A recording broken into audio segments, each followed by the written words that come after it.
No vídeo passado eu tratei sobre Estevão, esse personagem da Bíblia, mas o vídeo parte 1. São 2 vídeos sobre Estevão, porque o texto é longo, eu não quero que o vídeo fique longo. O texto é longo e eu não quero que o vídeo fique longo.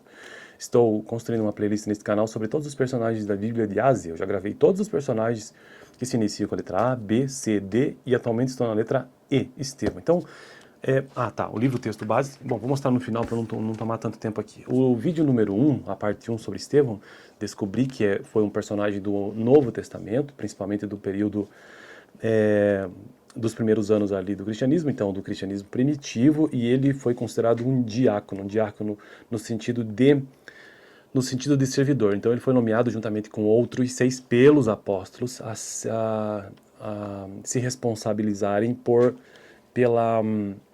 pelo cuidado e pela distribuição de alimentos a viúvas, principalmente aquelas viúvas helenistas que estavam sendo absolutamente negligenciadas, porque havia uma disputa naquela época, como em todos os tempos sempre houve essa disputa entre eles mesmos, os judeus, havia aquela divisão dos judeus helenísticos e os judeus de fala aramaica, né? Aqueles que eram de cultura helênica e aqueles que eram de cultura tradicional.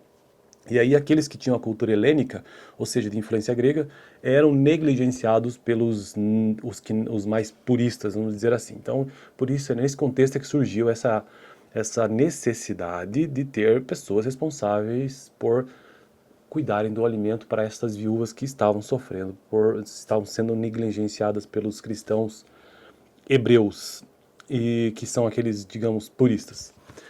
E aí, então, Estevão foi um desses aí, né, um dos diáconos, que inclusive talvez uma das origens desse nome, não no sentido católico, mas mais protestante do que se tem hoje em dia, vem daí, de auxiliador, de servidor. Tá, vídeo parte 2 então. Um dos aspectos da história de Estevão é que confirma que os seguidores de Jesus ainda não eram chamados cristãos. Eu vou repetir isso aqui. Um dos aspectos importantes da história de Estevão é que confirma que os seguidores de Jesus, que ainda não eram chamados de cristãos, estavam se tornando cada vez mais diversificados. E que, abre aspas, o caminho, que era esse o nome dado aos seguidores de Cristo, como o movimento de Jesus era chamado naquela época, era mais e mais atraente para judeus não tradicionais e gentios.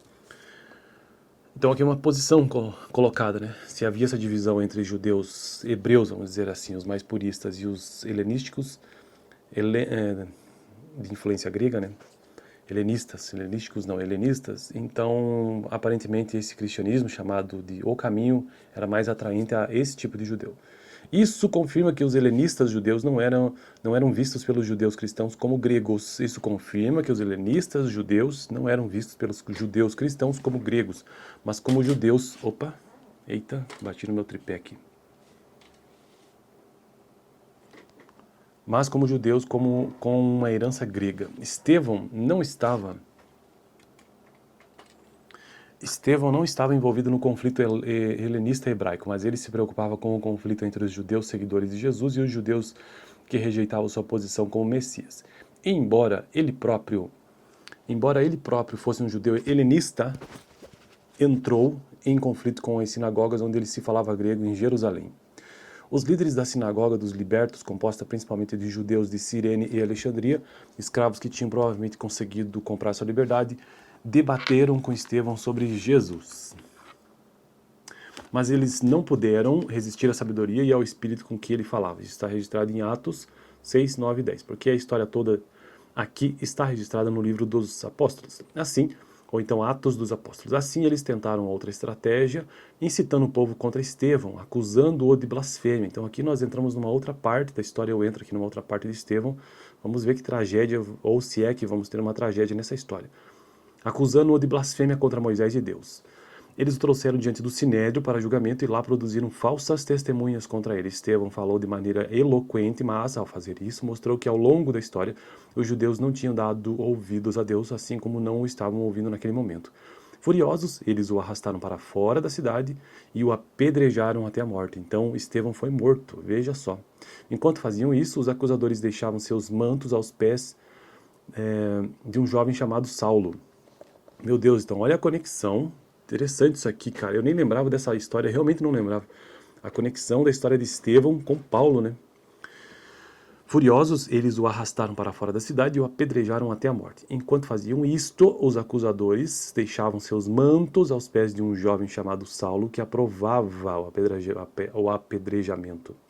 Então Saulo estava olhando, o futuro apóstolo, Paulo, né, olhando aquilo e aprovava. É um fato universalmente aceito que esse jovem era Saulo de Tarso, aquele que depois de um período de brutal perseguição aos cristãos, se converteu ao cristianismo e se tornou o evangelista Paulo.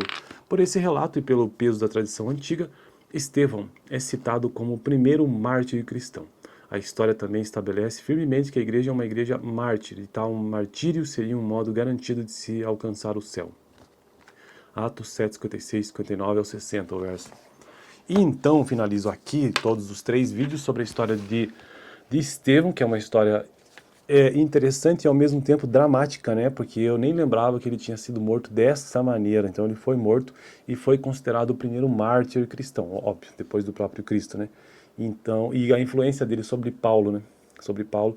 E o que ele foi, na verdade? Ele foi um diácono que ajudava as viúvas, ajudava na administração dos alimentos das viúvas. Então no próximo vídeo, Eude, o próximo personagem. No vídeo passado, o vídeo parte 1 sobre Estevão, que eu vou deixar aqui no final. Valeu. São vídeos apenas introdutórios esses aqui, lembrando.